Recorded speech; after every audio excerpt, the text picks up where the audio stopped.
fucking Hellcat. Better send it. Come on. Thank you. Go ahead, keep going, keep going, keep going, keep going. Keep going, keep going, keep going, keep going, keep going. Keep going, yeah.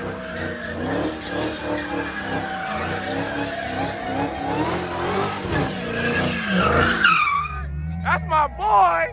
Yo, finally. Damn, it took you long enough, huh?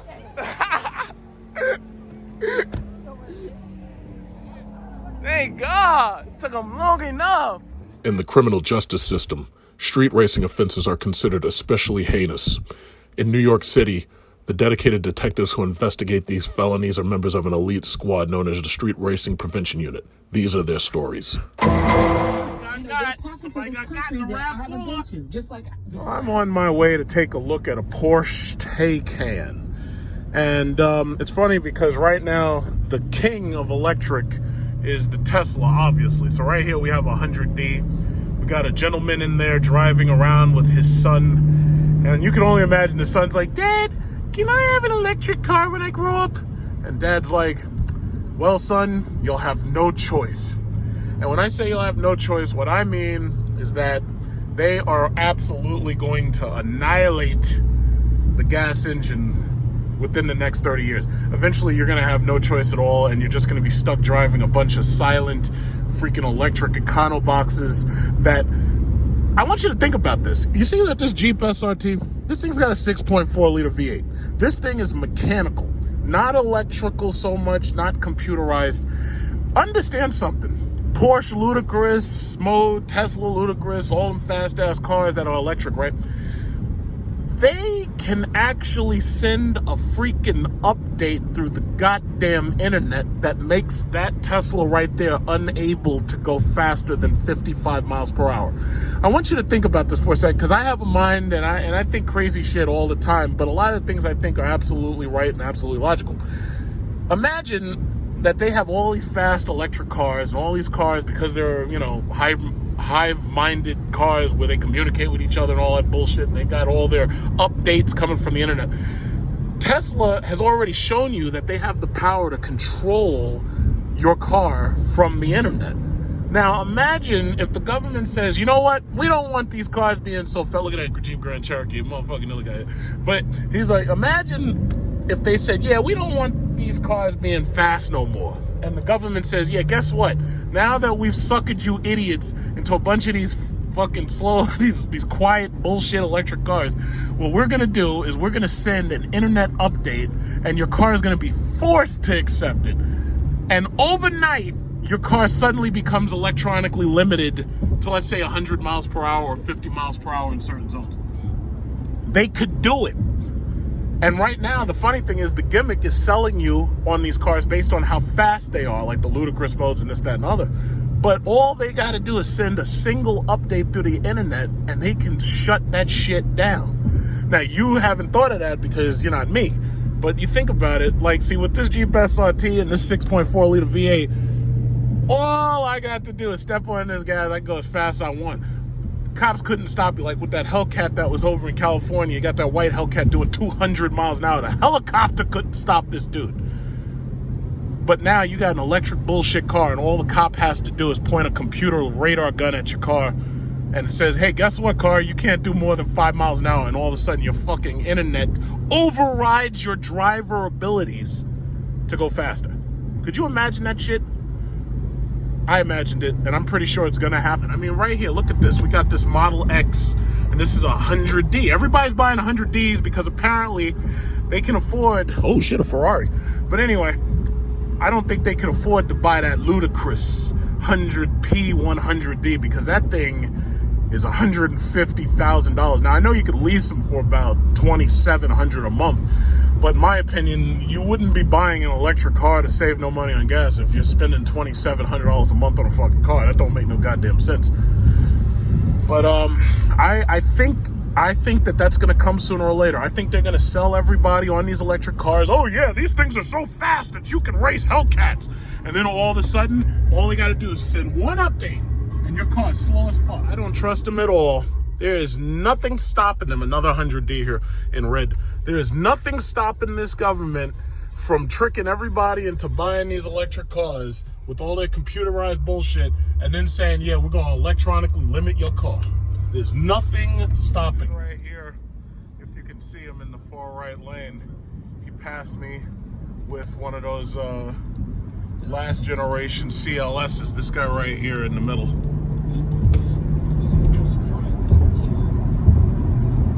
He was speeding, so I figured I'd catch up to him.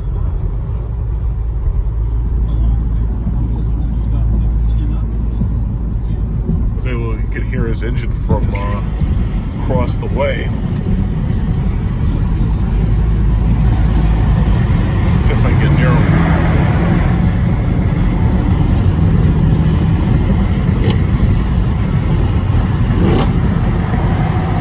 This is a CLS 63. This is a 63. Oh shit. Oh shit, yeah. Wow. Sounds pretty good. I was trying to figure out why it was I could hear him so well. One of those Corvette C7s here. Corvette C7 here. So I guess he's got a little bit of bird poop on there. That's good. Hope he's ready for the C8. I'm going to have to replace those things. Right now, as you probably know, there's a whole lot of people who have, you know, Hellcats that were on finance or Hellcats that were on lease from 2015, 16, 17, and 18 that are trying to take those things back in right now in order to get their hands on a wide body. Now, Chrysler itself, or FCA, you know, I don't even know what to call them anymore since that company's in fucking disarray. But they're doing leases on the current Charger and Challenger just to get them off of the shelf and get them out of those places, out of those stores, because they know most people are going to look and they're going to want the wide body instead. They're trying to lease those things around $600 per month, in some cases as low as $587, but you can get it lower if you're willing to put down a couple $1,000s more. For every $1,000 you put down, the lease cost drops about $25. However, it doesn't make that much sense to put a whole lot down, considering that at the end of the term, most likely you're giving this thing back. Because one thing people have to remember, this Charger platform is extremely old at this point. This car has been being produced with this front face and this rear end since 2014, which obviously they're about to change this car entirely.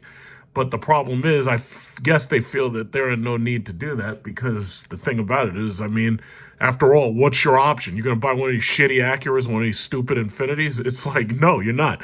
There's no other car on the entire market that gives you the power that this car gives you, plus the interior space, plus the great looks on the road. And they know it, so they don't really have to bargain with you. But in order to keep these things off their lots, they're willing to strike a deal, which is a good thing for you, the consumer, at the end of the day. I mean, you could always threaten to take your money over to Ford and get one of them stupid tourist shows, or you could take your money to GM and get one of them shitty, what do they even make anymore? The Impala? Because they canceled the SS. It's like you don't even really have an option anymore. And let me say this. I actually like the Impala, but they fucked it up. And they made it ugly. They made the SS look like a Malibu on steroids. And the thing about it is you really, you know, you don't really have an option if you want a cool standout car, because right now the Charger is the car. It's like nobody's talking about BMW M4s and M5s. Nobody's talking about any of that shit. Yeah, there's E-Class AMGs that you could get used. Nobody's talking about none of that stuff. They just don't want it. It's just not that cool. So this is what everybody wants right here. If you want to lease one of these wide body Chargers, this thing's going to cost you no less than $1,000 per month just to lease it. Which doesn't surprise me, because now you're talking about a cost of around $82,000, and this thing could go as high as $85,000, considering you're talking about the taxes. So that's another $4,000 on top of the $82,000. You could be in it for about $86,000 to $87,000 with every single feature and everything said and done. And that's assuming that the dealers don't try to mark these things up like they've been trying to do. But here's my issue. Not only is this an old car, old platform, You could buy, if you really wanted the wide body look, some people are buying used Chargers from like 2015, 16, and they're actually modifying them with wide body kits, which strangely enough are available on eBay and even freaking Walmart. Believe it or not, yeah, you can get the goddamn kits on Walmart. I'll show you that again in a minute. But the thing about it is, if you're willing to wait, you could be the first in line to get a Redeye Charger, which obviously is going to cost somewhere around $90,000 to $100,000. So here you've taken a $30,000 car and you've made it cost $100,000 by adding a wide body and a 797 horsepower engine. And I'm kind of disappointed because what they should have done was they should have just said it's 800 horsepower, because when you dyno these things, they actually, measure higher depending upon whether you're high on sea level or low on sea level, because obviously the thinner the air, the less horsepower you're going to get. The thicker the air, when you're closer to sea level, the more you're going to get. So I think that's actually kind of interesting. But all you got to do is just wait, and you can get yourself the Redeye, 797 horsepower. And we know it's coming. It's confirmed. They're making it. 797 horsepower and 707 pound-feet of torque. So if you let the itch in your wallet force you into one of the current models, you can almost bet that as soon as you sign up for that thing, you're going to lose like $30,000 on a finance. And by the time the Redeye actually comes out, your trade-in is going to be upside down in value. So you may end up owing anywhere between $8,000 to $10,000 just to get into the deal. And then if you do the lease, you'll probably end up at $1,300 or $1,400 per month. And I'm not making these numbers up because, I've actually done the calculations. It's actually ridiculous.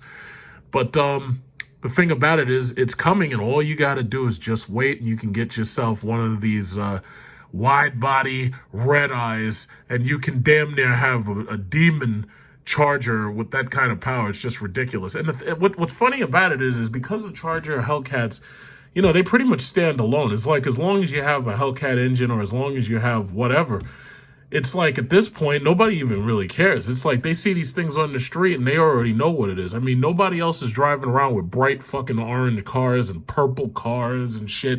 It's like we got the colors of Thanos and shit. We got the freaking Infinity Stones. It's absolutely amazing.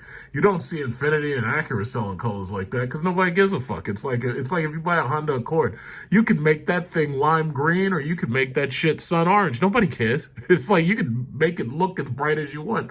The reason why these cars are so bright in the first place is so people in your rearview mirror see you as you're racing up to them at 100 and something miles an hour and flying past them. This way they don't try to get into your lane.